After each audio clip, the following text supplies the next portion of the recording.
அனைவருக்கும் வணக்கம். ஒரு சின்ன ஜென் கதை உங்களோட பகிர்ந்துக்கணும்னு தோணுச்சு. ஒரு ஆன்டிக் ஷாப் இருக்குது.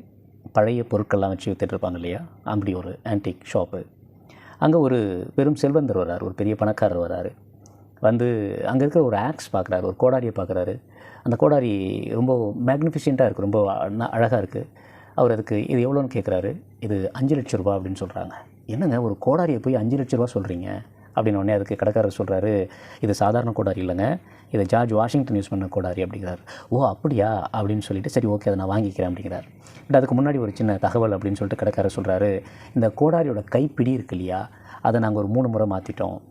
அதோட அந்த வெட்டும் பாகம், அந்த இரும்பு இருக்கு இல்லையா, அது ஒரு 2 முறை மாற்றிட்டோம் அப்படின்னு சொல்கிறாரு.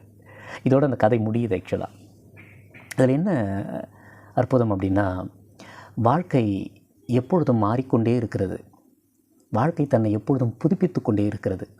ஆனால் மனிதர்களும் மனித மனமும் எப்போதும் பழைய எண்ணங்களின் மீதும் பழைய நினைவுகளோடும் கட்டுண்டு கிடக்கிறது. நம்மளுடைய உடலில் உள்ள செல்கள் நீ எடுத்துக்கிட்டிங்கன்னா கூட எவ்ரி 40 டேஸ் 40 நாட்களுக்கு ஒரு முறை செல்கள் தன்னை புதுப்பித்துக் கொள்கிறது. ஸோ உடலில் உள்ள எல்லா உறுப்புகளும் ஏதேனும் ஒரு வகையில் 40 நாட்கள் 4 ஆண்டுகளுக்கு ஒரு முறை தன்னை புதுப்பித்துக் கொள்கின்றன. அப்போது அந்த புதுப்பித்தலோடு, அந்த மாறுதலோடு மனிதன் எப்பொழுது பயணிக்க கற்றுக்கொள்கிறானோ அப்பொழுது வாழ்க்கை ஒரு சுகமான அனுபவமாக மாறுகிறது. தினம் தினம் வினாடிக்கு வினாடி அதிசயங்களையும் அற்புதங்களையும் அது நிகழ்த்துகிறது. நன்றி, வணக்கம்.